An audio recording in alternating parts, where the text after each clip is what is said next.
Hi, I'm Karan Thapar. Over the last few years, I hope you've been watching my program, The Interview on the Wire. During that period, I've interviewed doctors, politicians, businessmen, scientists, authors, and even the occasional Nobel laureate. For me, it's been exciting. I hope it's been enjoyable for you. But these, as you know, are tough times, and if this program is going to remain bold, independent, and sometimes even defiant, then I think we need your support. At the end of the day, it's a truism, but editorial independence is best defended by the viewers. So if you would like this program to remain the way it is, forthright, outspoken, and interesting, then would you consider supporting us? All you have to do is to click on the description at the bottom. But more than anything else, I hope you will continue to watch the interview. Your viewership means an awful lot to me.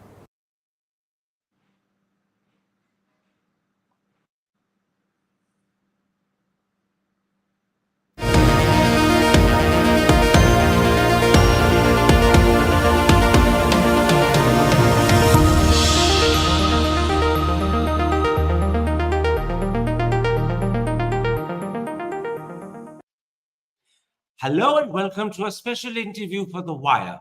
Today is the second day of hearings at the International Court of Justice in The Hague, where South Africa has brought a case against Israel, accusing Israel of genocide in Gaza. And that raises the critical question, how are the people in Israel responding to this accusation?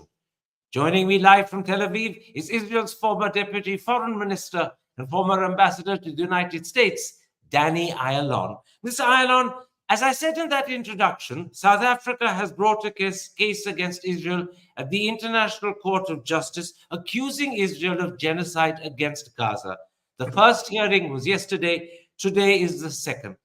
Before I come to details, let me ask you a general question.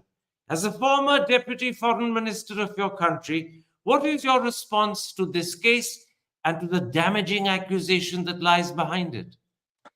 Well, thank you, Karen. It's good to be here with you. I would say that the case is a ridiculous case, and actually my response is that it will serve only to discredit the High Court of Justice in Hague to be dealing with such, let me say, just nonsense. It's a total, I would say, falsifying of the facts. It's really using in very bad intent what is to be a real important international instrument to keep justice, to really guard the international community from genocides and from nefarious activities of terrorism. But by trying to put Israel, which is the only democracy in the Middle East, who has been attacked savagely by Hamas Islamist terrorists, those terrorists who continue to bring about misery to all civilians in the region, not just Israelis, but also Palestinians, as we have proven, and we have the documentations to see how Hamas has turned the entire strip of Gaza into sophisticated military bunkers and tunnels, and actually using their own population as human shields. Mr. Ayalon, let's come to details. I'll start with the facts. I'll come to the question of intent, which is critical to genocide after that. First of all, Israel initially responded to October the 7th by cutting off all water, electricity, food, and fuel. Now, although small amounts have been permitted, the UN believes 90% of people in Gaza do not have enough food, whilst the World Food Programme says 50% are starving. That clearly on its own fulfills Article 2, Clause B of the Convention on Genocide, which says one of the definitions of genocide is causing serious bodily and mental harm to members of a group. It also fulfills Clause C, which defines genocide as deliberately inflicting on a group conditions of life calculated to bring its physical destruction in whole or in part. How do you respond to that? Just that fact alone fulfills two clauses of Article 2, which defines genocide. Not really, because again, it goes to the root cause of Hamas terrorists supported by Iran. And we said from day one, as we say now, if Hamas leaves Gaza and unconditionally surrender, then there will not be any plights for the people of Gaza. The responsibility of what's happening in Israel and in Gaza is clearly by Hamas. There is no genocide, quite the contrary. If anything should be blamed for genocide, is Hamas, who but say... the problem, Mr. Ayalon, is that whilst your target is supposed to be purportedly Hamas, the impact of what you're doing is the Palestinian people. They are the ones who've been denied water, electricity, food, and fuel. That's why when the clause 2B says clearly, action that causes serious bodily and mental harm to members of a group. And that's why when clause C says, action which deliberately inflicts on a group conditions of life calculated to bring physical destruction in whole or in part to that group, you fall flatly into that because the impact is on the people, not on Hamas. So, Karan, let's make the record clearly correct.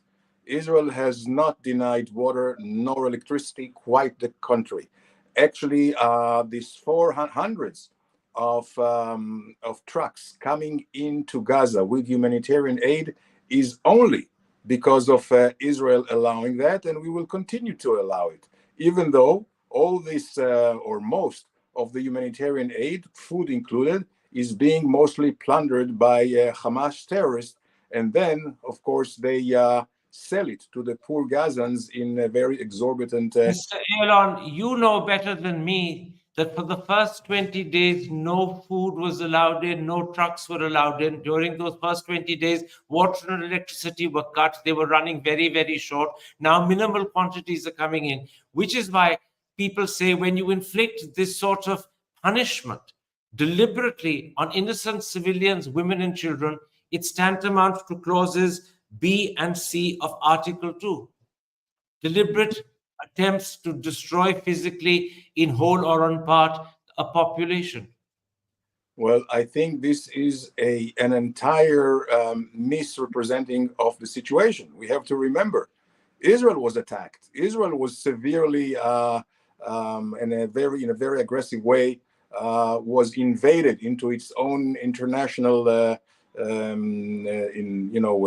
crossing territory into the Israeli territory.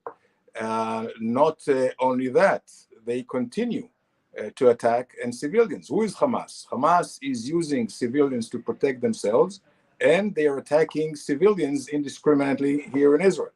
Mr. Ayalon, no one would deny that what happened on October the 7th was barbaric and savage and unforgivable. But here comes the second set of important facts. It's what you did in return after October the 7th that also constitutes genocide. Since October the 7th, nearly 24,000 people have been killed. A further 7,000 are missing. Nearly 60,000 are injured. Almost 2 million have been displaced from their homes.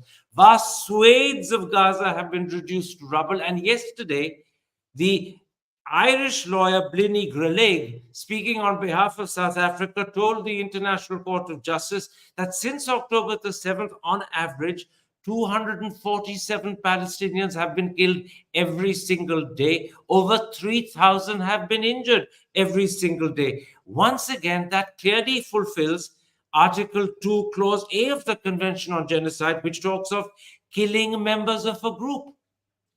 Numbers are very easy to spread around, but it's all nonsense. These numbers we have to try to give some reliability to the numbers. These numbers come out of the Hamas-controlled Ministry of Health, which is part and parcel of the entire terror group.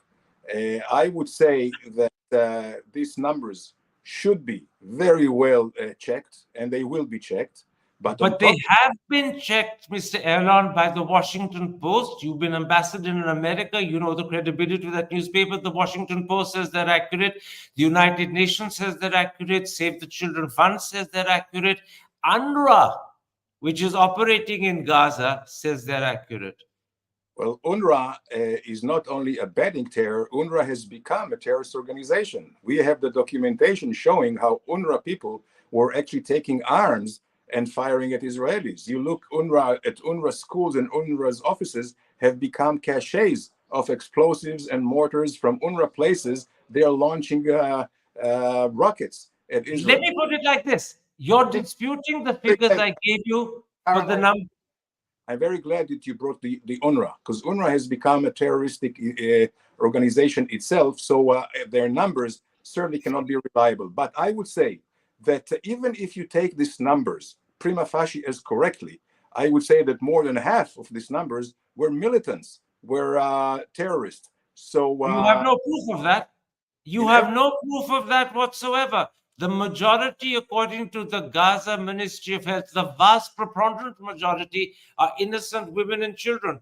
Al Jazeera says that of that total of 24,500 that have been killed up till now, or rather the figure is, forgive me, 23,500, 17,000 are women and children.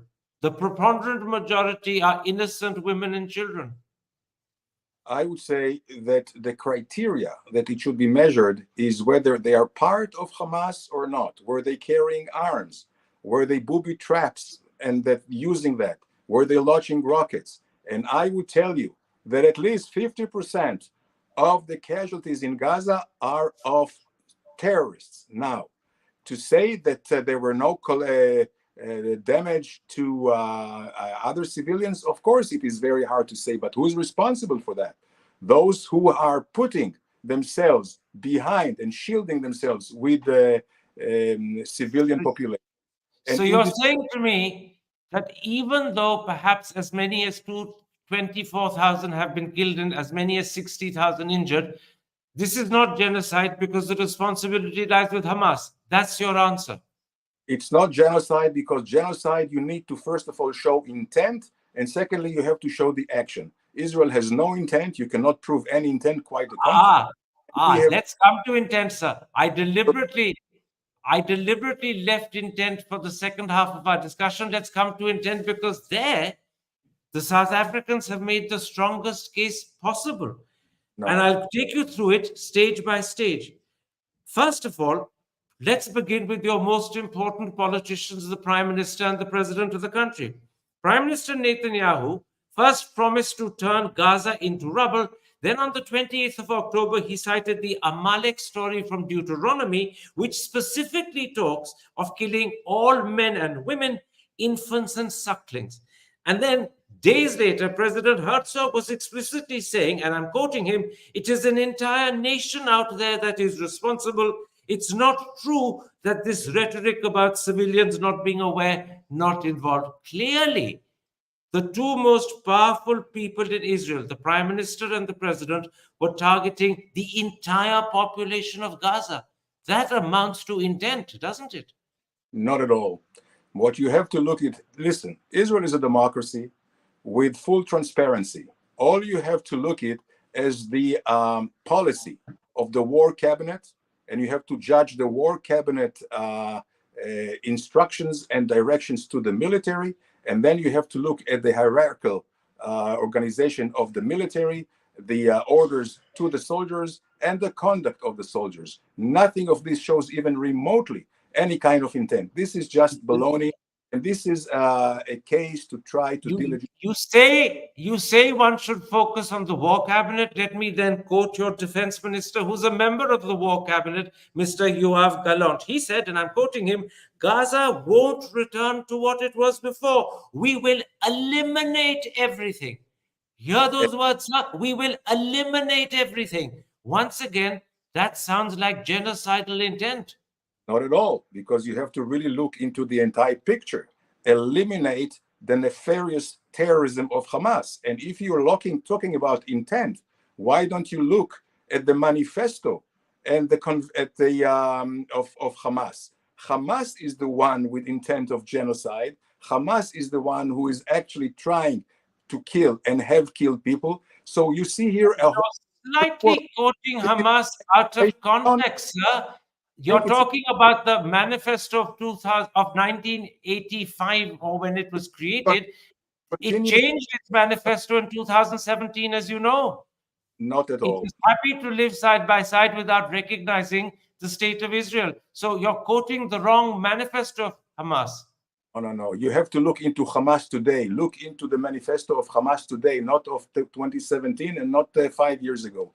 We are talking about an organization who said after the 7th of October, after this massacre of the 7th of October, without any shame, they said that they would commit the 7th of October another time and a third time and a million times. We are talking here about a total skewed perspective. And unfortunately, Carmen, Is it total and skewed? Let's come back to the question of intent on the part of Israel, because at the moment, as far as I know, Israel has not officially accused Hamas of genocide. South Africa has, however, accused Israel of genocide. So let's come back to the question of intent on the part of Israel. I mentioned your prime minister and president. I've already mentioned your defense minister. Come to other senior members of your cabinet and other important MPs from your parliament, the Knesset. The agriculture minister, Avi Dichter, and an MP called Ariel Kalner have both said that Israel wants another Nakba, and they've said that one that will overshadow the Nakba of 1948. And then your heritage minister, infamously, Mr. Amahi Eliyahu, went one step further and even threatened to drop a nuclear bomb on Gaza. Those were specifically brought up by South Africa yesterday at The Hague. Dropping a nuclear bomb is clearly genocide. Well, you are really looking at, I would say, the wrong minutia. Politicians, in almost their nature, is to make all kinds of statements. Some of them are ridiculous, some of them are not. You have to look at Israel and its official policy of Israel, at the conduct of Israel. Many Israeli soldiers have been compromised because we are very particular, more than most any other military body in the world, in trying to prevent and minimize any collateral damage. If you look at the ratio of how many civilians in Gaza were killed to how many terrorists were killed, this is the smallest ratio ever in history. If you look at other campaigns, whether it was in Iraq or in Afghanistan, I'm not talking about the Ukraine and Russia, you're talking about the numbers which are exorbitant, 10 or even 20 or 30 civilians who were killed for every terrorist killed. This is not the case in Israel. Mr. Ayalon, you're referring to the discipline of your army, the IDF. Let me therefore come and quote to you what senior members of the Defense Service, some of the most senior commanders you have been saying. Major General Ghassan Alian, who's head of Kogat, after calling Gazans human animals, said, and I'm quoting him, "There will only be destruction. You will get hell." And Major General Geora Island has said, and I'm quoting him again, "Gaza will become a place where no human being can exist." These are top commanders of the Israeli Defense Force, and their quotations again suggest clear intent of genocide. Karan, again, you are just looking at things which are totally irrelevant. Nobody here is responsible for what number one or somebody else utters. Look at the conduct, look at the directives, look at the government decisions. Israel is very transparent. We have not only full democratic bodies, we also have biting press. We have censorship. We have independent court, which is very much respected in the world. Look at the conduct, look at the directives. What you're talking is most little unimportant things. It's like gossip. You know, you're bringing to me things that were said by Can I ask you something? Forgive my interrupting. Oh, Are you saying that the Prime Minister on the 28th of October was gossiping? Again, this is irrelevant. What you're mentioning, let's say even that everything that you quoted is correctly, you have to look at what was the forum. Was it any legal forum? Was it any executive forum. So this is all just gossips, is PR, and it's beside the point. Look at what Israel has endured. But just a moment. Forgive me interrupting you again, sir. You say No, one should look at the form. no. The 28th of October comment where the Prime Minister spoke about Amalek, where he said, remember Amalek, was a formal statement issued by him. Again, you have to understand, you have to look again at the directives, executive directives, what is being discussed in the war rooms, what are the operational directives to the military, and you have to look also at the conduct on the ground.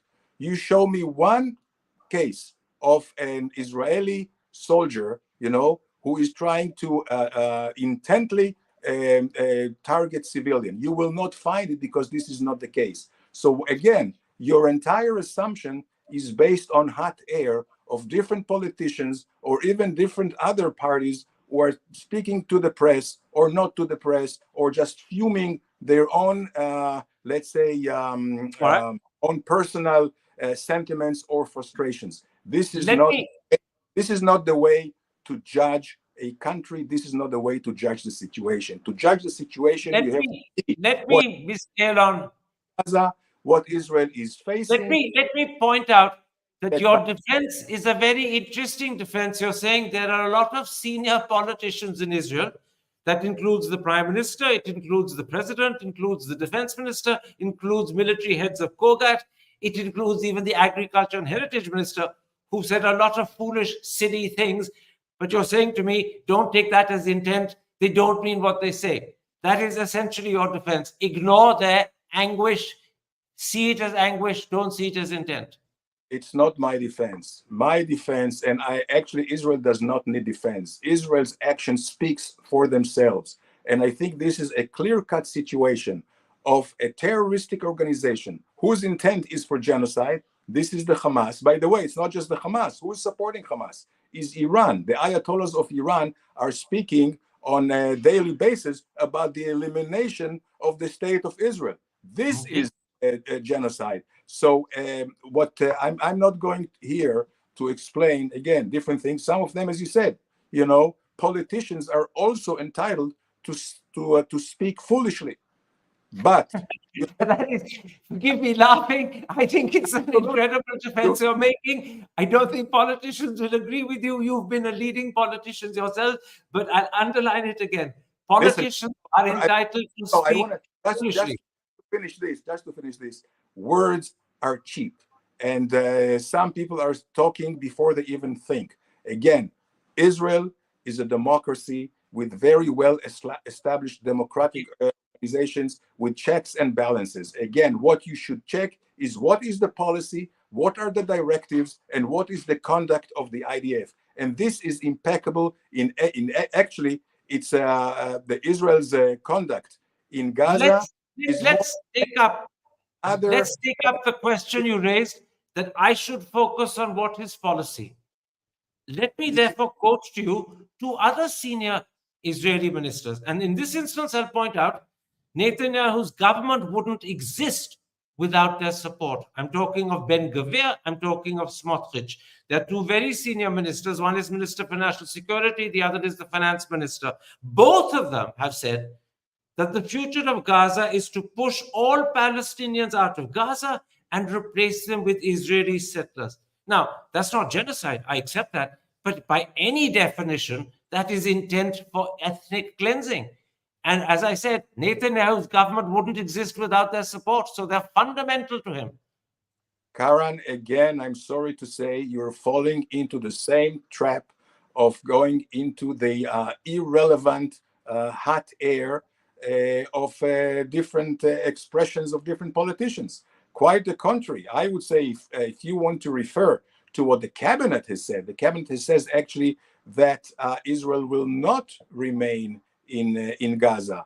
Actually, what the cabinet says that after Hamas is totally surrendered or not being relevant as a terrorist organization, things will be totally different. So again, I would say the entire argumentations that you have hinged your accusations on throughout this program is just on a very, very hot air, which is not relevant. Again, you're mentioning different. All I'll point out, Mr. Ayalon, is that a very large number of the Israeli cabinet are actually people who say foolish things and indulge in hot air. And the list is the president, the prime minister, the defense minister, the agriculture minister, the heritage minister. And now we add to that both the national security minister and the finance minister.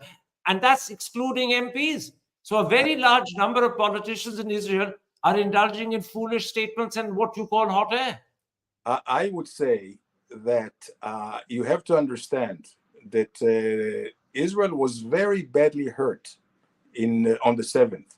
Brutal things that have taken people out of their own balance. So they may have said some things that maybe they shouldn't have.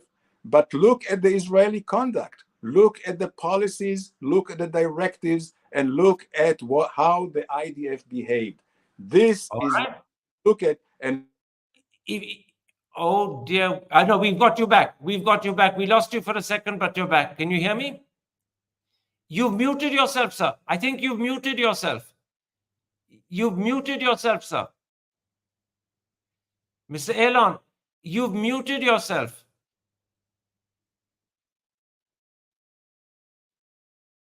I think you've muted yourself, Mr. Ayalon, if you can still hear me.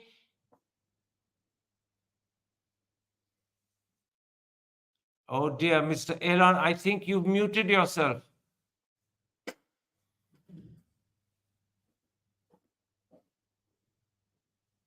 No, sir. Mr. Ayalon, can you hear me? I think you've muted yourself. I'm going to try while you're there to ring you quickly on the telephone to say you've accidentally muted yourself.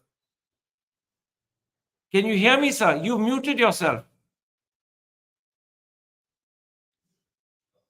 You muted yourself by accident, sir. You muted yourself. We've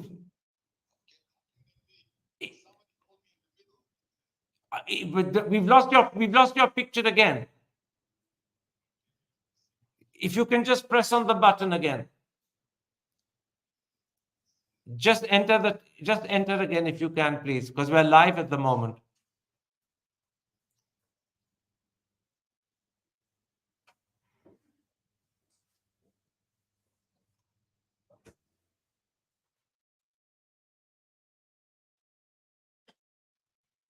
If you just press on the link again.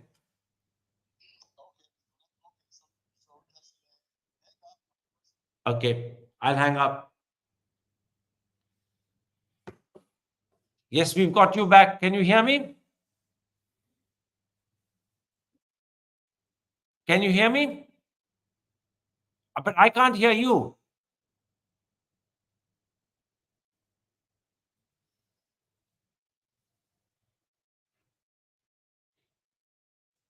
You need to unmute yourself.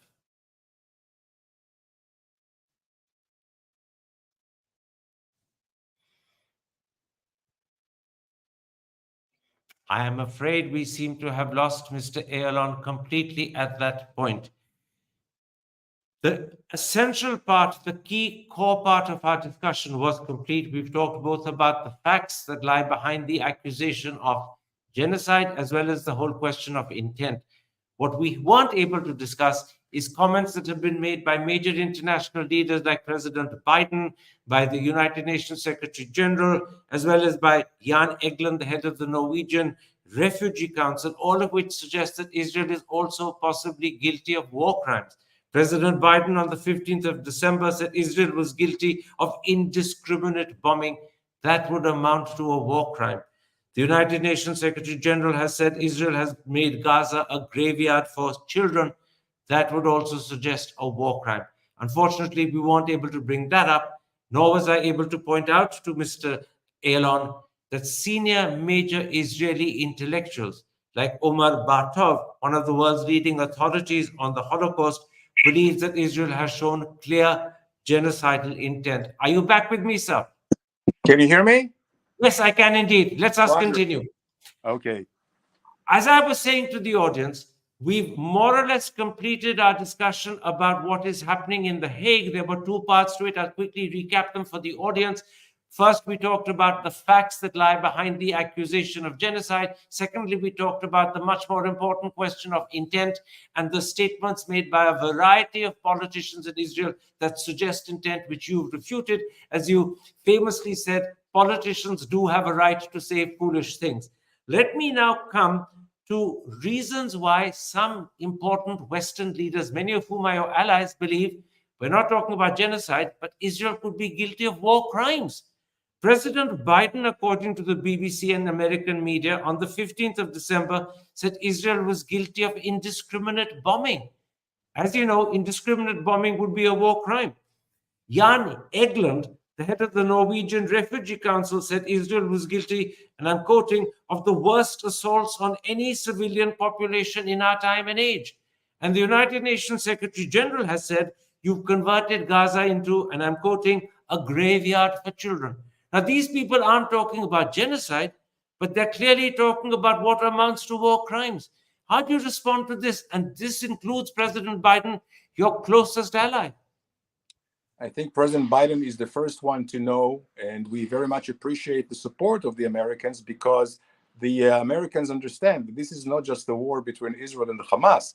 Unfortunately, it's a war between, I would say, the Western countries and the decent civilizations against the nefarious global jihadists who are supported by countries like China, North Korea, and of course in Russia. I think that it was Mr. Biden who said that a ceasefire should not take place before Hamas is completely eradicated. See, Hamas is the one. No doubt, Mr. Ayalon, forgive my interrupting, but on the 15th of December, President Biden said Israel was guilty of indiscriminate bombing. That would be a war crime. I think you should look at what he said. I don't think you quoted him at all correctly, but I think we should put the record straight. Hamas is the aggressor. Hamas is a terror organization who is supported by Iran, who's trying to annihilate Israel. They are actually responsible for war crimes and for genocides. Israel here is defending itself, and no words and no accusations from anyone who is has some political motivations will change the clear picture. Antonio Guterres, the United Nations Secretary General, has accused Israel of converting Gaza into a graveyard for children. A graveyard for children would be another war crime. Well, I would say that the term should be whoever turned Gaza into a problematic place is Hamas. So everything which may be correct about Gaza has only one address, and this is Hamas. And Hamas and Iran. Without Iran, Hamas would not be in a position to turn Gaza in what you say graveyard. So what Israel is do actually is save not only our own. Mr. Ayalon, it's not just President Biden, it's not just Antonio Guterres. Israel's own top intellectuals believe that genocidal intent is there and proven. Omar Bartov, who is perhaps one of the world's leading authorities on the Holocaust and a highly respected Israeli-born intellectual, says Israel has shown genocidal intent. So does Avi Schleim. So does Ilan Pape. Now, these are not Arabs. These are not South Africans. They're Israeli citizens. This just goes to prove the strength of Israeli democracy and freedom of speech. Everyone is entitled here for their own position, and they speak their minds. I don't see the same case in the Palestinian Authority or in Gaza. If some Gazan would talk about their leaders, they would be killed. The same thing is in Iran. So there is a pluralism. We're not talking about the quality of Israeli democracy. We're talking about the intent for genocide. And when people like Omar Bartov, who's acknowledged for his work on the Holocaust, says Israel is guilty of genocidal intent, surely that must worry you. Oops. Yes, you're with us again. Can you hear me? I've lost your sound, sir. I've lost your sound.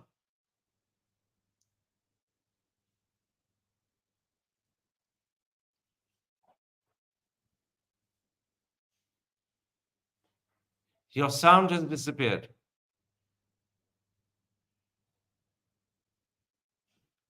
Oh.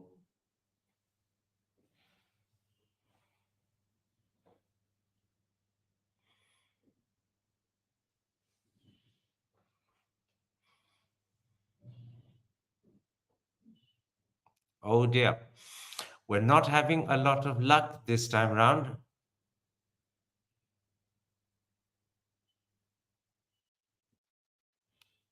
I'll wait another 10-15 seconds just in case Mr. Ayalon can come back to us. He did the first time round. Maybe if we're lucky, we'll get him back a second time.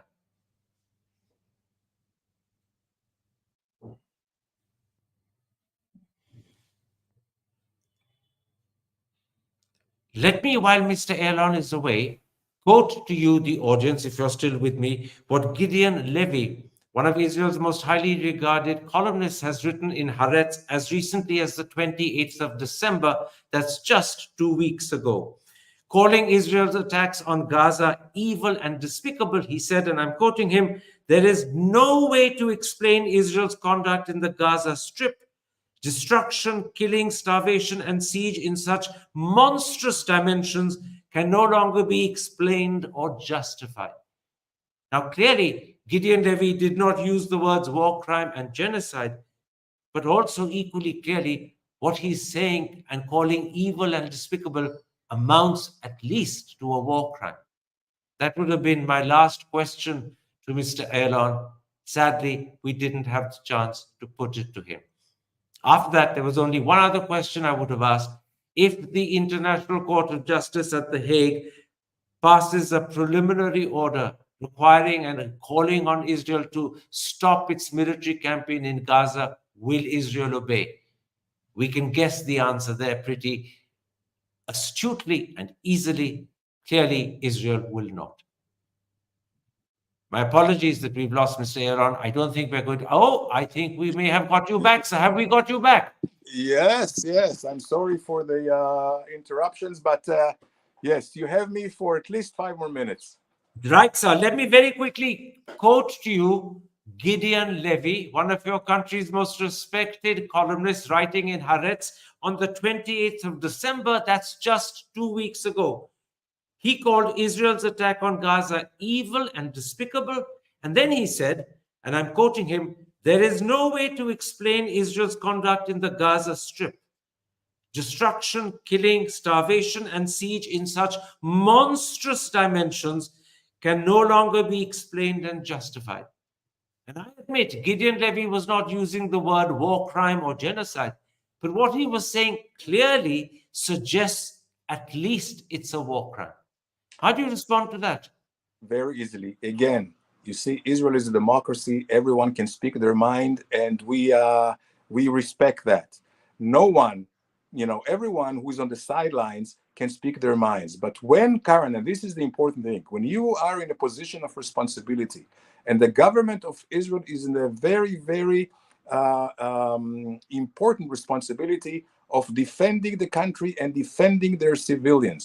And in order to defend our civilians and actually bring about peace into the region, you have to do one thing. You have to eliminate Hamas, just as the international community eliminated the Nazis in 1945, or like mostly ISIS. So in order to do that, the only way to do it is to demand unconditional surrender of Hamas. In the absence of that, you have to keep military operation as have you overlooked the fact that Gideon Levy? Are you overlooking the fact that Gideon Levy calls what you're doing in Gaza evil and despicable?